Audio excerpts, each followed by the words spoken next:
जय श्री राधे। बोलो श्री राधा रमन लाल की जय। चार भुजानाथ की जय।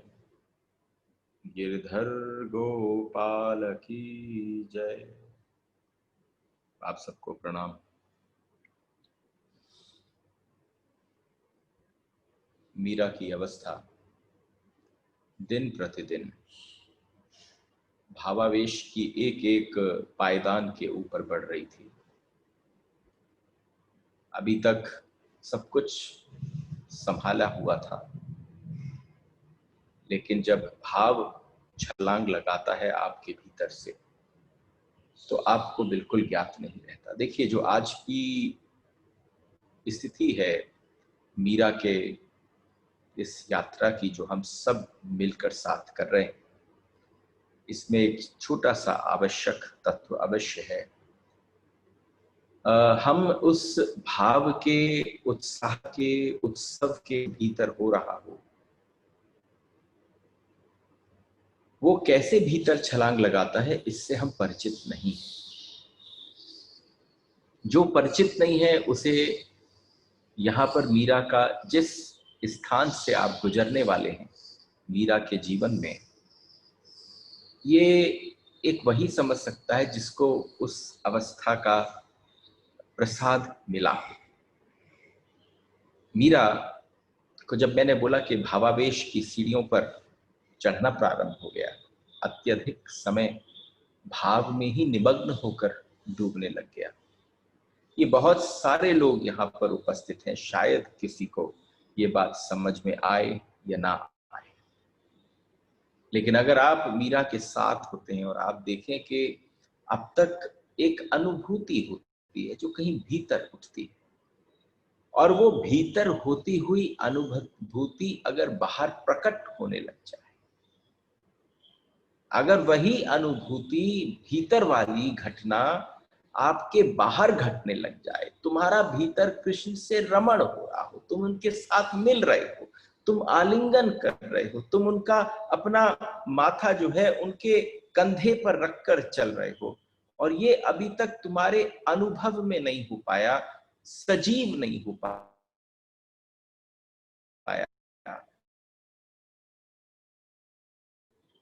ये कैसा लगता था? जैसे किसी कल्पना से जैसे ये बात बढ़ने लगती।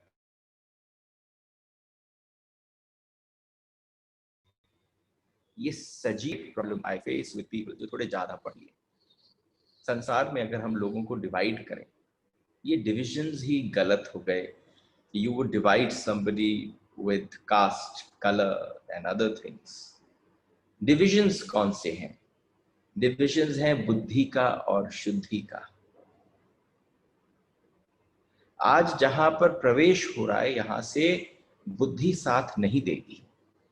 एनीबडी जो भी श्रवण कर रहे हैं, आप सबसे कहूं, बुद्धि बिल्कुल साथ नहीं देगी, बुद्धि आपका साथ छोड़ जाएगी। और जब आपकी बुद्धि साथ छोड़ती है तो आपको अंदाजा नहीं लगेगा, आप कल्पना नहीं कर सकते कि बुद्धि के साथ न होने पर क्या प्राप्त होता है। लोग सोचते हैं नहीं नहीं बुद्धि को पकड़ कर रखो, लेकिन अब आपको बताऊं, ये जिस जगह से आप गुजरने वाले हो, यहां बुद्धि की आवश्यकता नहीं है, शुद्धि की आवश्यकता है, क्योंकि ये शुद्ध स्वरूप। दैट इज वाई लोग भक्ति से दूर भागने लगे। लेकिन मैं आपसे कहूं, आपका स्वभाव ही भक्ति है, आपका निज स्वभाव जिसके साथ आप जन्मे हैं। बस ये कि अभी तक आपका आमना सामना नहीं हुआ, या तो बीज नहीं पड़ा, या कोई अंदर से आपकी जो भूमि थी उसकी हृदय रूपी भूमि की रोपण अच्छी तरह से नहीं हुई कि कोई उसमें प्रेम का बीज डाल सके। और ये भाषा ऐसी नई नहीं है। जब शिव तत्व की चर्चा कर रहे थे तो we were talking about the same thing but in a different perspective. Meera भावावेश की सीढ़ियां चढ़ती रही, अधिक से अधिक भाव में निमग्न होकर बीतता, विरहावेश में उसे स्वयं का ज्ञान न रहता। ऐसा विरह, आप समझना, आनंद ही विरह का है। जो विरह में एक बार उनको अनुभव कर लेता है। आप देखो, मिलन का समय तो पता ही नहीं चलता। सारे प्रेम की परीक्षा जो है और मिलन जो है वो विरह में है। और देखो, अभी यहां से बात करते करते पता है विरह बोलते ही मेरा मन कहां पहुंचा? श्री राधा रानी के चरणारविंद में। क्योंकि जो विरह की अवस्था थी वो सबसे ऊंचा पायदान, और जब विरह आपका सतत संगिनी बन जाए तो पुस्तकों के पृष्ठ पृष्ठ में जितने ग्रंथ थे भोजपत्र पर लिखे हुए, उनके पृष्ठ पृष्ठों में, वस्त्रों के कोने कोने में, धूल के कण कण में, अरे जो भी कुछ करती सब जगह पर अपने गोविंद को ढूंढती।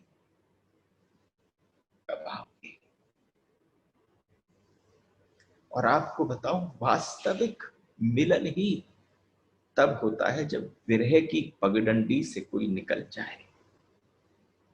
विरह ही आपको तपाता है, आपके स्वर्ण को एकदम निखार दे देता है।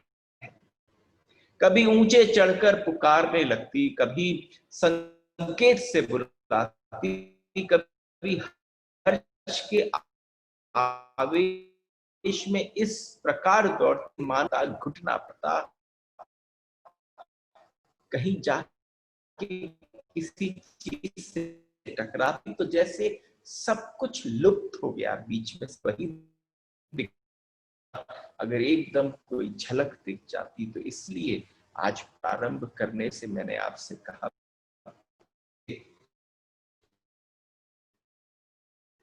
कि शुद्धि से, आपको बताऊं, हम चारों तरफ उन लोगों को ढूंढते हैं जो बहुत बुद्ध हो, बहुत बुद्धिमान।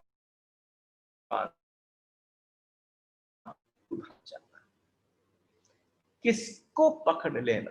कोई शुद्ध मिल जाए उसको पकड़ लेना, जो भाव में ही स्नान करता हो उसको पकड़ लेना। और आज की बात से जब मीरा प्रारंभ हो रही है, देखो बड़े उतार चढ़ाव आने वाले हैं मीरा के जीवन में। और जो उतार चढ़ाव आवे जब मीरा के जीवन में, तो आप एक बार आमने सामने जब बैठो तो आप समझना फिर बुद्धि की आवश्यकता नहीं है। मैं आपको बताऊं, जैसे कोई उठाता है कोई चीज, ये चाहिए ही नहीं, अब काम की नहीं है, ऐसे अगर आपके पास कोई बुद्धि का परिवेश हो तो उठाओ और कोने में रख दो, शुद्धि से मीरा के साथ चल पड़ो। और जब शुद्धि से मीरा के साथ चलोगे तो समझते, अरे जिस समय पर टकराकर कभी कभी जख्मी हो जाती, भागती तो कहीं सर लग जाता। आज मीरा किस रूप की धनी थी, किस रूप और लावण्य के साथ जन्मी थी, लेकिन जब भाव की अवस्था अद्भुत विलक्षण होने लगी तो कहीं ना कहीं उसका माथा, कहीं गाल, कहीं कुछ, कहीं हाथ, कहीं कोहनी उसकी चोटिल होती रहती। दिन में कितने समय पर प्राय कर सारी दासियां, सारी सखियां मिलकर उसके लेप लगाती रहती कि अरे छोड़, और एकदम उसी समय उत्तेजना होती और उस उत्तेजना में कहीं कृष्ण का पीतांबर दिखता, कहीं मोर पिच्छ दिखता, कहीं कुछ दिखता, दूर से कहीं मोर के और पपीहों के बोलने की स्मरण आ जाती। उस समय सब कुछ छोड़कर फिर भाग पड़ती। और इस अवस्था को देखकर भोज बड़े चिंतित हुए। अरे ना समझ लोग हंसने लगे।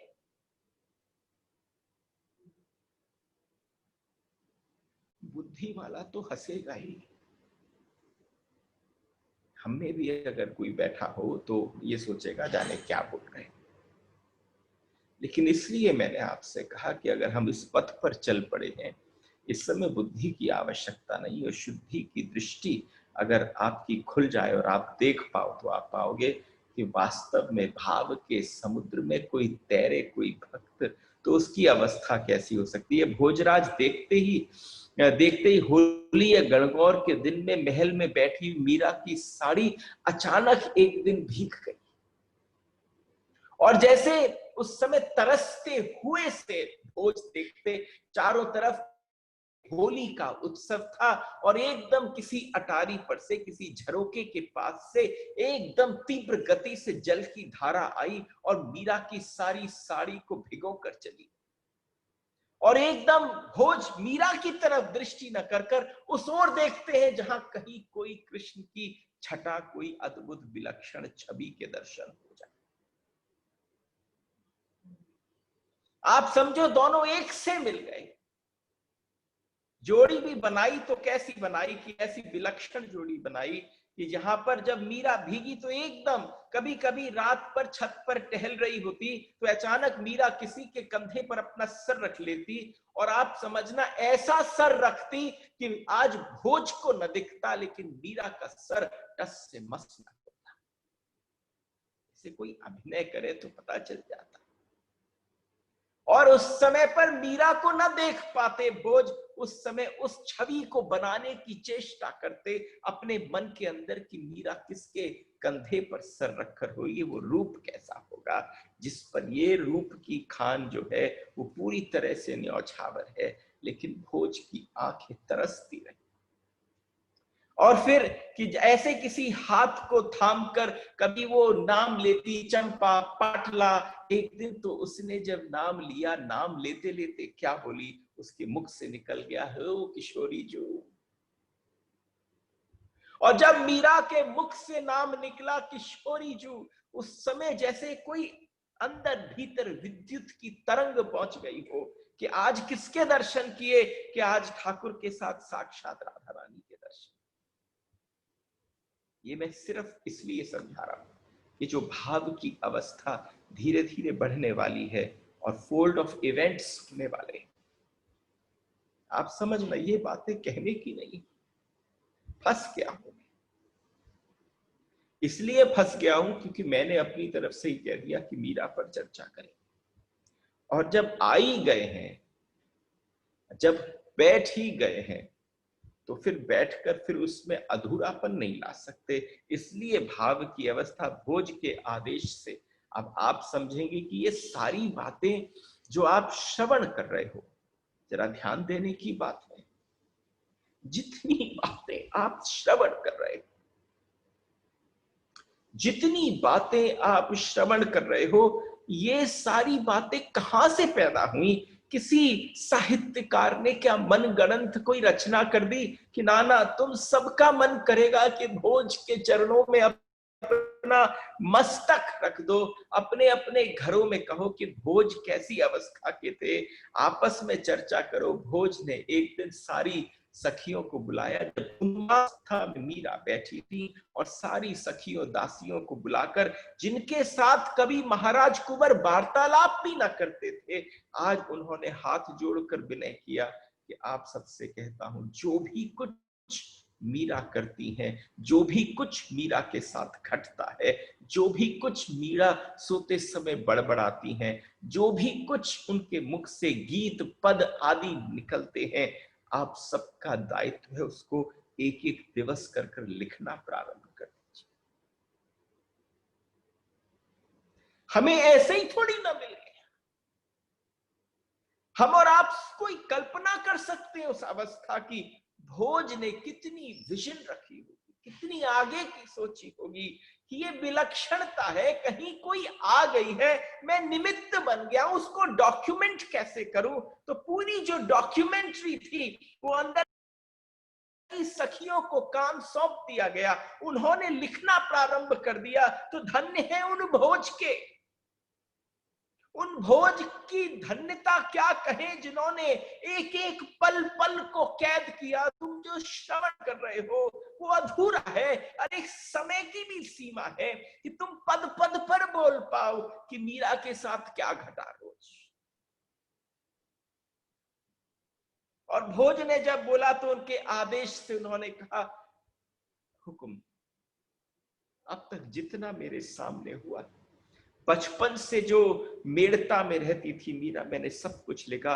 आज भोज जब तक उन्माद अवस्था पे कहीं सो रही थी किसी शैया के ऊपर औंधे मुंह पड़े हुए। उस भाव की अवस्था में भोज बैठकर, सारी दासियों के साथ बैठकर उन सारे भोजपत्रों की पत्रावली को और उनको देखते, और ऐसा लगता जैसे अपने हाथ में साक्षात कोई वेद के ही ग्रंथों को लेकर बैठे हों।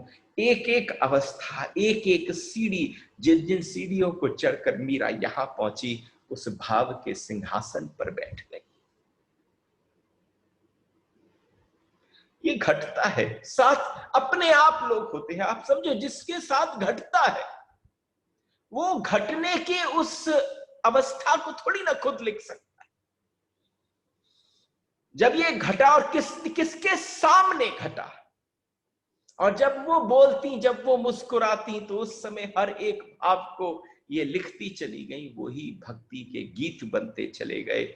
और मीरा तिलक लगाती। आज जब बार बार हमारे भोजराज किसी युद्ध आदि के लिए निकलते, तो मीरा सामने खड़े होकर बड़े सुंदर तरीके से उनके माथे पर, ललाट पर जब तिलक लगाती भोज के, तो उस समय रोम रोम उनका ऐसा पुलकित हो जाता। लौटते समय संपूर्ण लश्कर जो था वो पीछे रह जाता। वो सबसे पहले चित्तौड़ के गढ़ में प्रवेश करते ही उनकी दृष्टि उस महल की अटारियों पर होती, उन छतरियों पर होती कि कहीं से मीरा दिख जाए। उनका अश्व जो है इतनी तीव्र गति से चलता कि जो उनके सैनिक थे, जो उनके अंगरक्षक थे, तो उनकी गति के साथ मेल न बना पाते। लेकिन जिस वजह से कर्तव्य होता है महाराज कुंवर का कि जाकर पहले अपने दाजी हुकुम को जाकर सारी उस युद्ध की सारी अवस्था से अवगत कराएं और अपने राज्य की सुरक्षा के विषय में बातचीत करें, तो जितनी जल्दी हो सकता था इतनी जल्दी पहुंचकर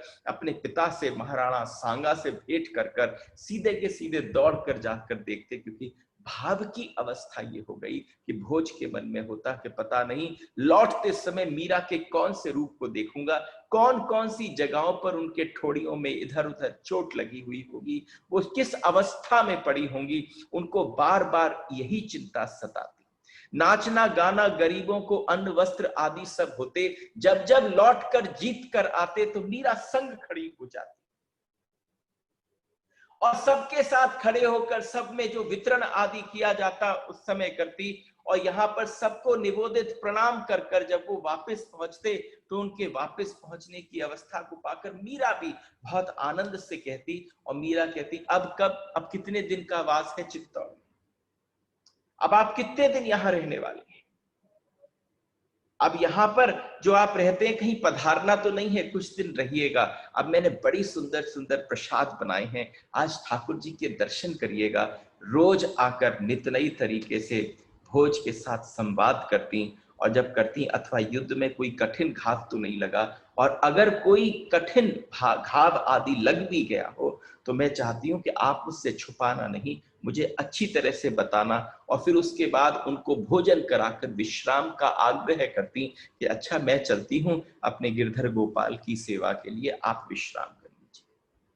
और जैसे ही एक दिन भोज ने उनसे कहा आज किसका उत्सव है, तो एक बार उन्होंने युद्ध से लौटकर जैसे ही बड़ा सा उत्सव रखा, तो उन्होंने कहा आप विजयी होकर आए हैं, इसका उत्सव आज मीरा ने रखा है। नजरें न्यौछावर हो गई, खूब वहां पर आनंद होने लगे। दम्मा माड़ियों ने खूब जम के गीत गाने प्रारंभ कर दिए। तो उसी समय भोज ने मीरा से कहा हम कहाँ जीते, पता है मीरा से जब वो बोले आप, हम एक अर्ज करना चाहते हैं, मनुष्य कब जीतता है? ये सारी जो छोटे मोटे युद्ध हैं, ये सारी जीत जो है वो तो मेवाड़ की जीत है, एकलिंग नाथ जी की जीत है। लेकिन मैं तो उनका सेवक हूं, उनका दास हूं। लेकिन मैं वास्तव में जीता हुआ अपने आप को तब पाऊंगा जब मैं अपने मन को जीत पाऊं। मीरा ने कहा कैसी बात करते हैं, मुझे लगता है मन तो मेरे बस में ही नहीं है। पता नहीं कब श्याम कुंज में मेड़ता में आपको देखा, आपके गिरधर गोपाल के दर्शन किए, और उसी समय मन कहीं खो गया। जिस दिन वो मन को जीत लूं उस दिन मानूंगा कि आज पहली बार भोज जो है वो कुछ जीत पाया। दोनों साथ बैठे थे, दासी ने आकर छोटी कुंवरनासी का कुंवर रानी का आगमन का संकेत किया। छोटी कुंवर रानी कौन है? छोटी कुंवर रानी जो है ठाकुर रतन सिंह की पत्नी है और मीरा की देवरानी है। जैसे ही उन्होंने प्रवेश किया तो यहाँ पर भोज ने अपनी छोटे भाई की पत्नी को देखकर वो सीधे उठे और अपने कक्ष की ओर भीतर की तरफ चल दिए। रतन सिंह की बहू ने आकर अपनी दासियों सहित मीरा के चरणों में वंदन करा, प्रणाम किया। मीरा ने खड़े होकर उनको छाती से लगा लिया और जैसे ही उनको छाती से लगाया खूब मजे से उनको उनका, अरे इतनी सुंदर बींदड़ी मिली है हमारे देवर साहब को। खूब आनंद से उनको प्रेम किया, पास बैठाया। बहुत दिनों के बाद जेठानी की याद आई तुमको, कहते हुए हंसकर उन्होंने जैसे ही उनके घूंघट और एक दासी से कहा कि जिस चुंदरी को ओढ़ कर आई थी उसको लो और तह कर रख दो। देखो ये पहले की प्रथाएं होती थी कि कहीं कोई पहुंचता था तो जो ऊपर का वस्त्र होता था उस परिवेश के उस परिधान के ऊपर जो पहना जाता था उसको वहीं कोई दासी लेकर आती, खूब साज सज्जा से रखती, उसमें इत्र आदि छिड़कती कि जब वापस ओढ़ कर जाएं तो इस घर की सुगंध लेकर जाएं। तो यहां पर मीरा ने जैसे ही इशारा किया एक दासी समझ गई और उन्होंने उनसे कहा, अरे वाह, ऐसा लगता है जैसे साक्षात चंद्रमा धरती पर उतर आया हो। तो आज देवरानी से कहा, कैसे कहूं, आपके रूप के आगे तो क्या बात है, आप तो कोटि कोटि सूर्यों जैसी सम तेजस्वी, इतना मुख पर तेज आपके दिखता है। आज देवरानी जेठानी की तारीफ कर रही है, जेठानी देवरानी की आपस में बातचीत कर रही है। और जब उन्होंने कहा तो बैठ गई, जैसे जेठानी होती हैं, जैसे घर में दो स्त्रियां मिले आपस में बात, कहा तो अपने कर्तव्य को निभाना। देखो मेरा पथ थोड़ा निराला है, लेकिन मैं तुमसे कुछ कहना चाहती हूं, फर्ज पालने में कभी कोई कसर न करना, कोई कसर मत छोड़ देना।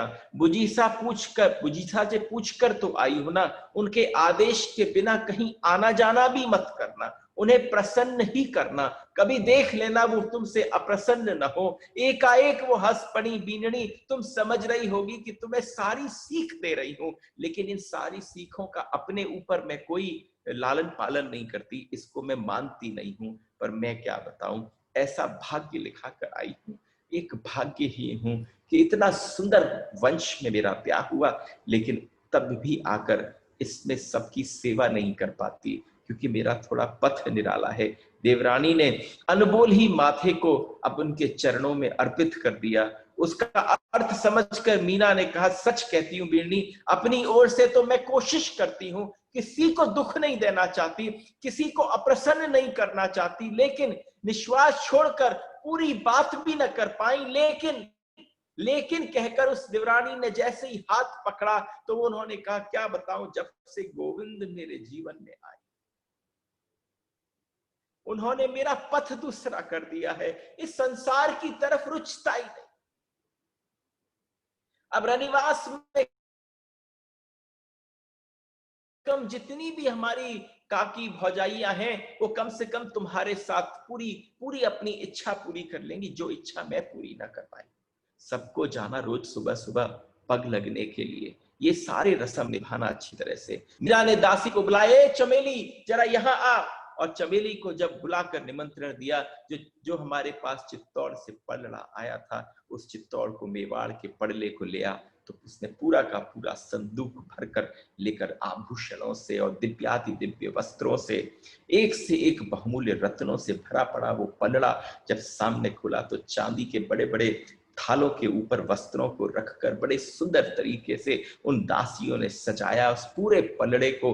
आज बैठा दिया सामने अपने देवर की, अपने देवरानी को, और उन बैठाकर उन दासियों ने मिलकर खूब साज सज्जा से आज उनको सजाया। और जब सजाया तो सजाने के पश्चात उन्होंने कहा, आज मेरी तरफ से बहुत छोटी सी तुच्छ भेंट कर रही हूं।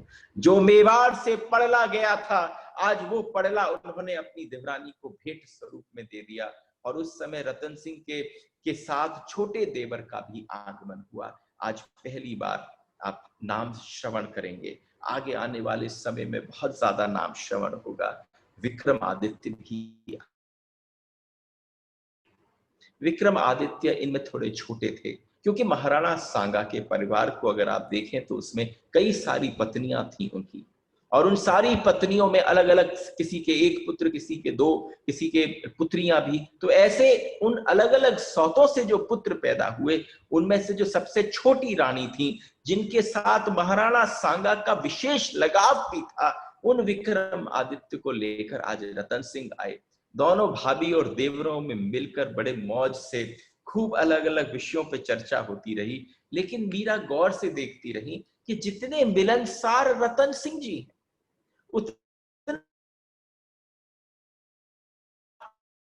अपनी तरफ से प्रभा, उतना मिलन की इच्छा चेष्टा वो दूसरा देवर विक्रमादित्य नहीं करता। विक्रमादित्य को बार बार बोलती, हाथ लेकर उनके गालों पर भी फेरा, क्योंकि बड़ा छोटा देवर है, लेकिन फिर भी विक्रमादित्य उनको दूसरी ही दृष्टि से देखता, एकाएक उनकी आंख में देखता ही चला जाता। रतन सिंह दर्शन भी करते तो बार बार नजर जो है वो नीचे की तरफ जाते, आदेश और हुक्म की तरह से बात करते। विक्रमादित्य कुछ बोले ही नहीं। उनकी दृष्टि कैसी थी? उनकी दृष्टि ऐसी थी जैसे जो भी कुछ सामने दिखता हो उसको लील जाए। देखो ये शब्द लील जाए, एक बार हमसे किसी ने कर्ण पर बोलने को कहा, तो जब हम कर्ण के विषय में बोल रहे थे तो कर्ण जब पहली बार पहुंचे हस्तिनापुर, और उन्होंने एक उत्तुंग, खूब बलिष्ठ, अद्भुत सौंदर्य से और प्रतिभा का धनी, इतनी शक्ति उसके शरीर से प्रस्फुटित होकर बाहर निकल रही थी कि जब कर्ण राजकुमार को देखा, वो और कोई नहीं, वो साक्षात दुर्योधन था। और जब दुर्योधन आया तो उस समय पर दुर्योधन में और कर्ण में एकदम मित्रता हो गई। और जब कर्ण ने पहली बार दुर्योधन की आंखों में देखा, तो कर्ण ने अपने जीवन में अपने कक्ष पर जाकर जब लिखा, और उस विषय में किसी व्यास जी आदि ने उसको चर्चित किया महाभारत में, तो व्यास जी की भाषा में आपको बताऊं कि कर्ण की पहली दृष्टि दुर्योधन की तरफ ऐसी थी कि कर्ण ने कहा वो आंखें साधारण आंखें नहीं थी, वो आंखें ऐसी थी जैसे लील जाए, जो सामने आए वो ऐसी आंखें थी जो कुछ भी सामने वाले व्यक्ति को केवल नेत्रों में ही देख लो तो वो तुम्हारी हत्या कर दें। आज विक्रमादित्य की आंखें भी कैसी थीं? ऐसे जैसे उनकी तरफ कोई देखे तो वो अपनी आंखों से ही अस्त्र और शस्त्र चला दें। आज वो अपनी भाभी के सम्मुख जरूर बैठे थे, सब लोग दीवानों की भांति उनकी पूजा करते थे, रनिवास में उनसे ईर्ष्या अवश्य करते थे, क्योंकि वो अपने आप को सब लोग उनसे हीन मानने लग गए थे। उनमें एक ऐसी विशेषता थी कि यश आदि बढ़ रहा था, और विक्रमादित्य को उनके बढ़ते हुए यश से बड़ी दिक्कत हो रही थी।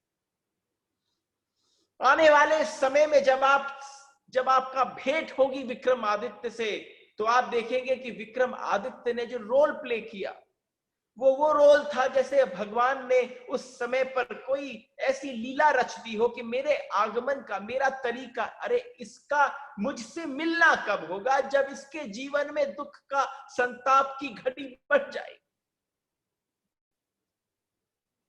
खूब बातें हुई, चर्चा हुई, और विक्रम आते भी कम थे, मिलते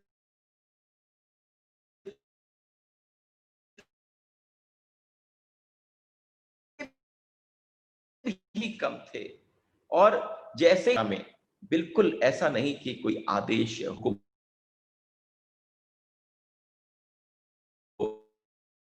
कुश्ती, तलवार पर धनुष बाण चलाना सीख रहे हैं, थोड़ी बहुत शिक्षा भी ली है कि नहीं? रतन सिंह ने कहा, चेष्टा करी है कि इनकी रुचि थोड़ी शिक्षा की तरफ हो जाए, लेकिन इनकी रुचि तो बहुत ज्यादा है कुश्ती, तलवारबाजी और इस तरफ।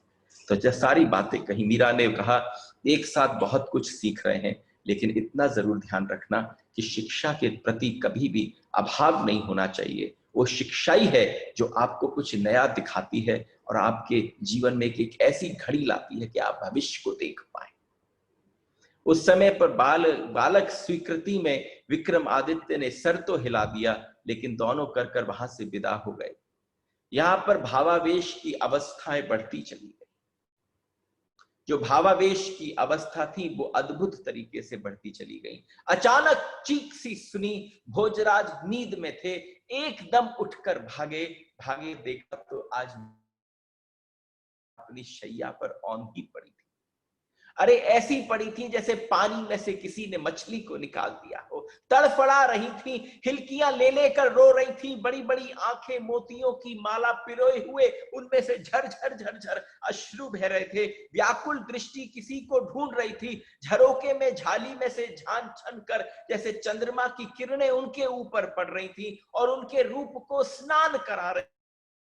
उस एकदम क्यों और उठाकर मीरा को बैठा दूं और उनके माथे पर हाथ धरकर पूछूं, एक सखा की भांति पूछूं कि हे मीरा तुम्हें क्या हुआ, आप बताओ क्या हुआ। सिरहाने की ओर पड़ी हुई चौकी को खींचा और से पूछने लगे कि क्या हुआ, बताओ अंदर की अवस्था पर। अब मीरा की भाव की अवस्था देखो, बीच बीच में संसार आता है और आने के पश्चात उसके पश्चात फिर भक्ति की लहर उठती है और ऐसी अद्भुत लहर उठती है कि उसके अंदर तड़फड़ा कर रह जाते हैं भोज। कुछ करने की चेष्टा भी करते हैं तो कुछ कर नहीं पाते। उस समय तक क्या करें, एक एक अवस्था तक ऐसे ही बैठे रहे और जब इंतजार करते रहे तो कुछ नहीं हो पाया। भोजराज ने जलपात्र आदि को लिया, उनके मुख से लगाया, थोड़ा जलपान करा दिया, जल पिलाकर वे पंखा झुलाने लगे। सामने मीरा शैया पर लेटी है और भोजराज उनके पंखा झल रहे हैं। उनके मन में कहने लगा, मुझ अधम पर कब कृपा होगी, हे गोविंद मुझ अधम पर कब कृपा होगी। कहते ही भक्त के स्पर्श से भक्ति प्रकट हो जाती। अरे किसी भक्त को स्पर्श कर लो, कहते हैं भक्त के स्पर्श से भक्ति प्रकट हो जाती है। पर मैं कैसा अधम हूं कि सामने भक्त शिरोमणि बैठी है। भक्ति का सबसे ऊंचे पायदान पर, दैन्यता के सिंहासन पर, भाव के सिंहासन पर मेरी ही मीरा बैठी है, लेकिन मैं वचनबद्ध हूं, इनका स्पर्श नहीं कर सकता।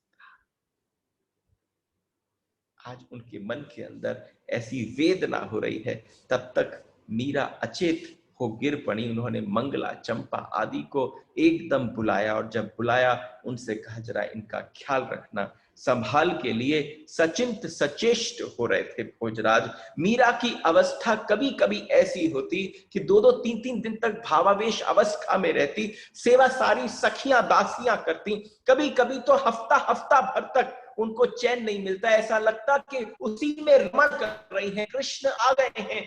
भोज की उपस्थिति का भी पता न चलता। समझो कैसा गृहस्थ जीवन रहा होगा भोज का। कभी विरह के अवश्य में जगत के देह को सुधा सब कुछ भूल जाती, हर चीज जैसे उनके सामने से गायब हो जाती। केवल उपस्थित रह जाते तो उस भावावेश में प्रकट हुए गिरधर गोपाल जिनकी छवि भीतर थी, वो छवि ही कब हृदय से प्रकट कर बाहर प्रकट, वो कब प्रकट हो जाती पता न चलता। बैठे बैठे हाथ में कुछ था और गिर जाता, क्योंकि वो पकड़ने की चेष्टा किसी और को करती तो ये भूल जाती कि सांसारिक जगत में उनकी इस देह के हाथ में भी कुछ है।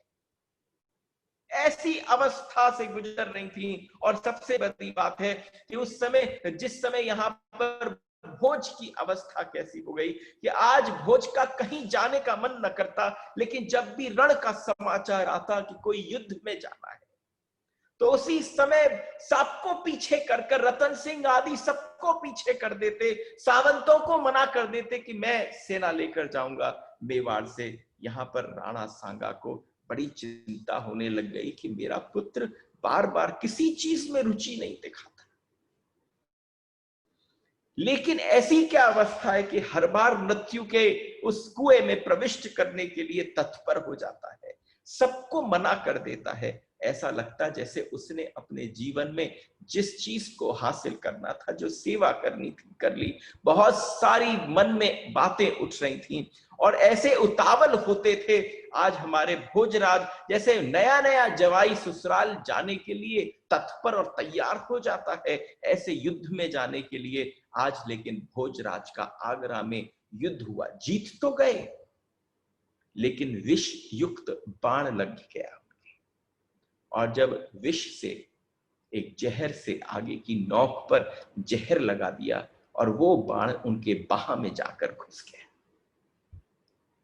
आज जब वो उस युद्ध के बाद लौटे तो विष आदि इतना फट गया था हाथ उनका कि उसको वैद्यों को बुलाकर भरकर पट्टी बांधी गई, औषधि पिलाई, लेप आदि सब कुछ लगा दिए गए और धीरे धीरे घाव भरने लगा। एक शीत रात्रि कुंवर और कुंवरानी सा महल में पौड़े हुए थे। उस महल के भीतर घाव चीस के कारण भोजराज नींद में रह रहकर केवल एक ही बात कर रहे थे, श्री कृष्ण श्री कृष्ण। जैसी संगत थी वैसी कराह बन गई।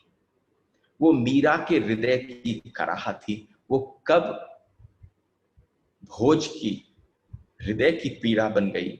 आज जब भी उनको कष्ट होता उस घाव में तो उनके मुख से कहा हुए निकलता, श्री कृष्ण का नाम जप रहे थे। और उधर पास में ही मीरा पौड़ी हुई थी और जब पौड़ी हुई तो अरे दूर हटिए ना, ऐसी भाषा से एकदम उनको चेतना आई भोज को। ऐसा लगा जैसे मीरा अपने साथ में गिरधर के है और एकदम कृष्ण और गिरधर और मीरा के बीच में संवाद हो रहा है। मैं नहीं बोलूंगी आपसे। केवल कान में स्वर पड़ रहे थे। मीरा नींद में बड़बड़ाई। पास में चंपा चमेली भी सोने लगी थी। उन्होंने उसी समय लिखना प्रारंभ कर दिया जैसा भोज ने कहा था। उस अवस्था में हाथ उठता तक नहीं था, पीड़ा इतनी थी। अरे और क्या बताऊं, सारी बातें वो एकदम खिलखिलाकर हट पड़ी। हाथ जैसे चूड़ियां आपस में बजती हैं, ऐसे जैसे किसी के साथ कोई पकड़म पकड़ाई सी हो रही हो। ये अवस्था कृष्ण की और मीरा की होने लगी। इन सबको भोज श्रवण कर रहे थे।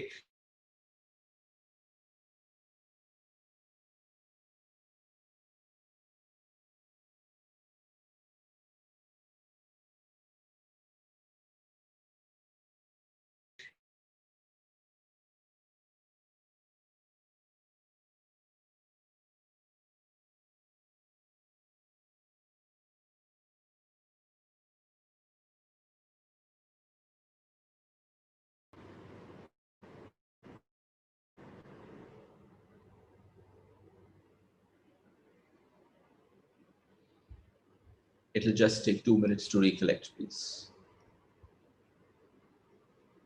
उनके कान में पड़ा, नहीं नहीं जाओ नहीं। अरे क्षमा करें, थोड़ा सा व्यवधान और जैसे भी मैं कोशिश कर रहा था रिकलेक्ट करने की और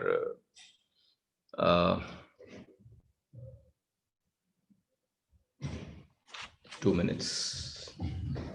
जोर से कृष्ण को देखकर जैसे उन्हीं के उस महल के भीतर कृष्ण एकदम झरोके की तरफ भागे और मीरा को झरोके की तरफ भागते हुए देखकर भोज पे रुका न गया। और जैसे ही भोज ने मीरा को भागते देखा तो उनके मन में एक आशंका ने जन्म ले लिया कि अगर मीरा झरोखे में जाती है तो उन्होंने जो चौकी के ऊपर, बाजोट के ऊपर जो गद्दी पड़ी थी उसको खड़ा कर दिया कि ये मीरा को रुई की है, इससे कहीं कुछ बीच में व्यवधान आएगी तो रुक जाएगी। लेकिन मीरा उस समय भावावेश में ऐसी मग्न थी कि एकदम उसे छलांग लगाकर उसे कूद कर आगे की तरफ निकल गई। और जैसे ही उन्होंने एकदम देखा कि बाहर झरोके की तरफ बहुत बड़े बड़े पर्दे लटके हुए थे, उनसे रुक जाएंगे, कम से कम झरोके के बाहर नहीं पहुंचेंगी। लेकिन वहां कृष्ण को न देखा मीरा ने। एकदम उन पर्दों को जैसे ही हटाया और एक पांव आगे ही निकल चुका था उस झरोके से। नीचे सामने चट्टान और बड़े बड़े शिलाएं और पत्थर पड़े थे। उस अवस्था में, घायल अवस्था में भोजराज भागे हुए आए। इतनी तीव्र गति से आए कि कूदने ही वाली थी। एक हाथ ही था बस मीरा का जो उनके हाथ में आया, तब तक दोनों पांव वो नीचे उछाल चुकी थी। भाव की अवस्था में देह की सुध बुध न रही। सामने ये भी देखने को न मिला कि अगर नीचे कूदी तो क्या होगा। अरे ये इस देह को बचाने की चेष्टा भी नहीं थी। कृष्ण आगे आगे भाग रहे थे और वहां उसी समय भोज ने उनकी बाह पकड़ ली और जिस हाथ से बाह पकड़ी वही चोटिल थी, उसे खींच दी गई। मीरा का जितना वजन था उससे उन्होंने उसको झरोके में उस छतरी के अंदर वापस खींचा और जैसे ही खींचा तो वो अचेत हो पड़ी थी। उन अचेत मीरा को ले जाकर बड़े प्रेम से उन्होंने लिया और जाकर आज उस शैया पर विराजमान करा दिया। और वहां पर जितने भी भाव थे उस समय अवस्था ऐसी थी कि मीरा को पता नहीं था कि भोज अपनी गोदी में लेटी हुई मीरा बड़े प्रेम से भोज उनकी अपनी आंखों से जैसे इतनी निकटता से रूप ज्योति का पान कर रहे हों। उन्होंने ले जाकर उन्हें शैया पर जैसे ही बिठाया और बिठाते ही आज उनके मुख से एकदम पूरा वहां जाकर उन्होंने कहा मेरा वचन टूट गया। आज अंदर उनके जो दग्ध हृदय था, जो पीड़ा थी, वो पीड़ा इस बात की थी कि आज उन्होंने एक वचन लिया था कि मैं आप आएंगी मेरे घर पर, मैं आपको वचन देता हूं। ये मेवाड़ के सिसोदियाओं की का वचन है आपको कि मैं जीवन पर्यंत जब तक आप मुझे आज्ञा न दें तब तक आपका स्पर्श न करूंगा। लेकिन आज इस समय मीरा की जान को बचाने के लिए उन्होंने एकदम मीरा को स्पर्श ही न किया, हाथ से पकड़ा और उठाकर अपने पास ले लिया। और जैसे ही कहा उसी समय वहां पर पकड़कर जैसे ही उनको पकड़ा, मीरा तो अचेत अवस्था में पड़ी थी। भीतर वो वचन के टूटने का जो राग था वो भीतर उनको कचोट रहा था। मैं अपराधी हूं, मेरे से बहुत बड़ा अपराध हो गया है। भोजराज ने अटकती वाणी में नेत्र नीचे किए। इतनी देर में मीरा भी सचेत हुई। दंड जो बख्शे वो झेलने को तैयार हूं। जब तक वो उठती तब तक उन्होंने देखा कि वो जाकर उस अपनी बाह को संभालते हुए उसमें से लहू टपकने लग गया। लेकिन गिरधर गोपाल के सामने जाकर उनके सिंहासन पर बैठे कि जो भी आप दे मैं उस दंड को झेलने को तैयार हूं। केवल इतना निवेदन है कि अपराधी के साथ जो है मैं आपका अपराधी। लेकिन पीड़ा एकदम असह भर पड़ी। इतनी देर अपने आप को वहां पर भी न रख सके, एकदम आए शैया पर लेट गए। और जब शैया पर लेटे तो सामने मीरा, जैसे सारे भक्ति का आवेश जो था वो शांत हो गया, सारी भक्ति सिमट गई और सारी भक्ति सिमट कर भोज की तरफ केंद्रित हो गई। और जब भोज की तरफ केंद्रित हुई तो मीरा सामने बैठी हैं, आज उस शैया पर बैठी हैं जिस शैया पर भोज बैठे हैं। एकदम उनके माथे के ऊपर हाथ दिया। उन्होंने मीरा से भी वही कहा जो गिरधर गोपाल से कहा, तुम्हारा अपराधी, आपका अपराधी हूं, मुझसे बहुत बड़ा अनर्थ हो गया, मेरा वचन जो था वो टूट गया। अब तुम चाहो तो जो सजा दो, तुम गिरधर गोपाल से पूछो कि मुझे क्या दंड मिलना चाहिए। लेकिन आपसे एक बात कहना चाहता हूं, जैसे उस समय वचन टूटने के साथ ही भोज ने जीने की इच्छा छोड़ दी। अब भोज जैसे जीना ना चाहते हो तो उन्होंने उसी समय कहा कि जो भी दंड दे मैं बख्शने को झेलने को तैयार हूं। केवल इतना निवेदन है कि अपराधी अब परलोक पथ का पथिक हो गया। ये भोज के मुंह से निकला, अब अपराधी परलोक के पथ का पथिक हो गया है। अब समय नहीं रहा हमारे पास, यह अपराधी अब बस गया। दंड ऐसा हो जो यहीं भुगता जा सके, कहीं ऐसा ना हो कि आप दंड दें और वो अगले किसी जन्म में मिले। अरे मैं भोज हूं, मैं मेड़ता का हूं, सिसोदियाओं का वचन टूटा है, उसका दंड भी इसी जन्म में भोगना चाहता। मीरा की आंख से अश्रु अब तक गिरधर गोपाल के लिए निकलते थे और मीरा के नेत्रों से सजल अश्रु बह चले। अरे ये क्या कह रहे हैं। मीरा ने जुड़े हुए हाथों को खोल दिया। मीरा ने असहज भाव से एकदम अपने सखा भोज को पकड़ा, उनके दोनों हाथ जो जुड़ रहे थे उनको अलग किया, अपने हथेलियों से उनके आंखों के अश्रु पहुंच दिए। फिर गंभीर स्वर में बोली, मैं जानती हूं उस समय मैं अचेत थी, भाव की अवस्था में थी। जब मुझे चेत आया और मैंने अपनी सारी रक्तम देखी तो मैं समझ गई। मेरी दासियों ने भी सब कुछ मुझे बता दिया। उस समय ऐसा मौका नहीं था कि मैं किसी मिथिला मंगला आदि को आवाज दे पाता।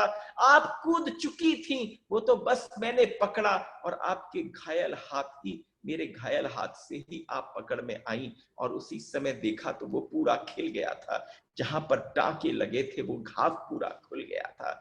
अटक ही आप पड़ी थी मेरे ऊपर। भोज बोले, अटक आ पड़ी थी। भोजराज ने कहा, ये तो आपको झरोके से नीचे देखकर आपकी बिल्कुल खून में लथपथ आपकी देह को देखता या वचन तोड़ता। उस समय मन में कुछ ना आया, केवल आपको बचाना चाहता था, इसलिए आपका हाथ आ गया। तनिक भी परिताप नहीं है। मीरा बोली, आप कैसी बात करते हैं, इस अवस्था पर भी आप मुझसे ये कह रहे हैं। तनिक रुककर वे बोले, दंड भुगतने के लिए ये मुख पर, मरने पर भी ये नहीं मिटेगा। आप मुझे कृपा करें, जो दंड आप भुगत रहे हैं। मीरा बोली, क्या वो दंड कम है? जो दंड आप भुगत रहे हैं, जो पीड़ा भुगत रहे हो, जो दर्द हो रहा है, और मुझसे ब्याह करने के पश्चात जो गृहस्थ सुख का अभाव रहा है किसी का आपके जीवन में, क्या वो दंड कम था? जो आप मुझसे फरमा रहे हैं कि मैं कोई और दंड आपसे कहूं। अरे मरते हुए व्यक्ति को बचाना तो पुण्य है, आपने पुण्य का काम किया। मेरी असावधानी से जो हुआ था, यह दंड किसी और को न मिले। हे गिरधर गोपाल, अगर कोई दंड इस समय विधान में मौजूद हो भोज, इनके लिए वो दंड जो है वो मीरा को। मीरा गिरधर गोपाल को पुकार रही है, नहीं नहीं, आपको क्या, आपका अपराध क्या है इसमें? भोजराज व्याकुल स्वर में बोल पड़े, हे द्वारकाधीश, ये निर्दोष है, इनका कोई अपराध नहीं। हे द्वारकाधीश, इनका कोई अपराध नहीं है। खोटाई करनहार तो मैं हूं। मीरा अपने आप को कोस रही है। मेरे साथ जो जो आया वो धीरे धीरे मेरा साथ छोड़कर चला गया। तेरे दरबार में जो दंड हो वो मुझे दे। अरे आपस में गई गुजरी बातों पर होने लगा। मीरा प्रार्थना करने लगी और उसके बाद एकदम भोज को शमशान का स्मरण हुआ। मीरा की बात सुनकर भोजराज हंस पड़े। अब तो स्वास्थ्य लाभ न होगा। मीरा बार बार बोल रही हैं कि बस अब आप स्वस्थ हो जाओ। देखो अभी राजवैद आ रहे हैं, आपके टांके पुनः सिल दिए जाएंगे, लेप रोज मैं लगाऊंगी। और उसके पश्चात मीरा के, जैसे गिरधर गोपाल सिंहासन पर विराजते थे, दासियां सेवा करती थी। मीरा ने अपनी सारी भक्ति निचोड़ दी और निचोड़ कर सारा प्रेम उस समय जो था अंतिम समय सेवा का, केवल किसके साथ किया कि वह वो अद्भुत रूप से उसने सेवा भोज की करी। मीरा की बड़ी बड़ी पलकें मुद जाती और जब मुदती तो ऐसा लगता कि वो कृष्ण के साथ बात कर रही। आज मीरा ने कहा, आज भोज ने मीरा से कहा, अंतिम समय आ गया है, अब मेरे पास समय नहीं रहा। जो भी कोई मिलने आता उससे बहुत हंसकर मिलते, लेकिन इतना सुंदर स्वरूप था भोज का, एकदम उस घाव के कारण, उसके कारण, उस विष के कारण आंखों के नीचे गहरे गहरे काले गड्ढे बन गए, नाक एकदम बाहर निकल के आ गई। इतना सुबल शरीर था, बिल्कुल सिकुड़ता चला गया। उस समय पर, उस अवस्था में मीरा उनकी सेवा कर रही थी, इतनी सेवा करती, उनके बालों में अपनी उंगलियां फेरती रहती। उस समय पर, उस अवस्था में अगर आप श्रवण कर पाओ कि मीरा ने क्या, मीरा से क्या कहा भोज ने कहा कि आपके साथ रहकर भी,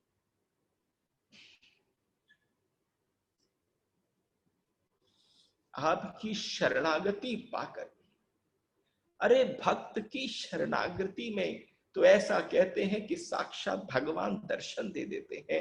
मेरे पास तो आप थी, लेकिन क्या ऐसे ही चला जाऊंगा इस जगत से बिना जगदीश्वर के दर्शन करे? ऐसी कृपा करिए हमारे ऊपर कि मेरे को भी ठाकुर के इस जाते समय दर्शन हो जाए। जैसे ही मीरा से भोज ये बोले, मीरा ने अपनी बड़ी बड़े नेत्र, इतने अद्भुत विलक्षण नेत्र जिसके अंदर कृष्ण वास करते थे, जिनसे कृष्ण जगत को देखते थे, मीरा की दृष्टि से मीरा ने वो नेत्र बंद कर लिए। आज पहली बार कोई ऐसी प्रार्थना करी होगी मीरा ने कि जिस समय उन्होंने कहा, केशों में घूमती हुई उंगलियां थी, और जैसे ही उन्होंने आंख बंद करी, उन दोनों आंखों के बीच में से, भ्रुवो मध्य से, भ्रुकुटी के मध्य में से ऐसा लगा जैसे करोड़ों करोड़ों चांद के बराबर की चांदनी छटक रही हो। उसमें से ऐसा सुंदर सांवला मूरत मानो रूप का समुद्र हो। ऐसी सलोनी सूरत के साथ नेत्रों ने में अथाह नेह भरकर भोज, उसी समय भोज कहीं से सुनाई दिया, और जैसे ही भोज सुनाई दिया तो वहां पर जो आंखें मुद रही थी भोज की, बंद हो रही थी, एकदम खड़ी हो गई। तुमने मीरा की सेवा नहीं करी है भोज, तुमने मेरी सेवा करी। ये स्वर गिरधर गोपाल का सुनाई दिया। इस जन्म में तुम्हें आभास देना, मेरी उपस्थिति का आभास है। ये तुम्हारी भक्ति के पथ पर चलने की का पल है। जिस समय पर जब भी मेरे से कोई मिलता है तो पहले मैं उसे आभास देता हूं। आंख बंद पड़ी रही, जैसे मीरा ने अंतर पे चंपा चमेली आदि बैठकर लिख रहे हैं। उस समय जिस रूप को मीरा के को देखा, ऐसा लगा आंख बंद करते ही भीतर बैठे हुए उस गोविंद से कहा मीरा ने कि इन्होंने कहा है मेरे को दर्शन कराओ, तो तुम प्रकट हो जाओ इनकी आंखों के लिए। उस समय अंतिम समय था। वो कैसी मृत्यु रही होगी कि गोदी जो थी वो मीरा की थी, और उसमें साक्षात सामने प्रकट होकर गिरधर गोपाल ने भोज को दर्शन दिए। असंख्य चंद्रमाओं की राशि दिख रही थी, उसमें से श्याम सुंदर का सलोना स्वरूप, और उसमें से ये भव्य भाव दिख रहा था। ये जितनी सेवा तुमने, जितनी चिंता, जितना स्मरण, जितना चिंतन तुमने मीरा के प्रति किया, अगर मेरे भक्त के प्रति कोई भक्ति ऐसी करता है, वो भक्ति सीधी मुझ तक पहुंचती। उस रूप ज्योति का पान कर कर ही अपने नेत्रों को धीरे धीरे बंद किया, और वह मूरत हंसी पर जैसे रूप समुद्र लहरें ले रही हों। स्वार्थ के किए गए अपराध बनते हैं।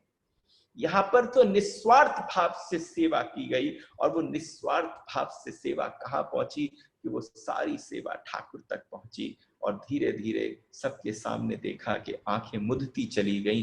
वो चेतना जो थी वो केंद्र पर पहुंची, और एकदम चेतना लुप्त हो गई, साक्षात गिरधरी जैसे आए हों। उस युग में भीष्म पितामह के लिए आए थे, उस समय जब उन्होंने प्रतिज्ञा ली थी। इस युग में, कलयुग में साक्षात यहाँ भोज के लिए उपस्थित हो गए। इन्होंने अद्भुत प्रतिज्ञा ली थी। यहाँ पर पूरे चित्तौड़ में गम फैल गया। कल उसकी चर्चा करते हुए और फिर उसके बाद अपनी मीरा की। देखिए, लेकिन आज just before everybody leaves, I need to tell you one thing. अब बुद्धि का साथ त्याग दो, शुद्धि के साथ चलते हैं, क्योंकि शुद्धता से ही आगे की सारी मीरा की लीला समझ में आएगी। आप सबको प्रणाम। राधे।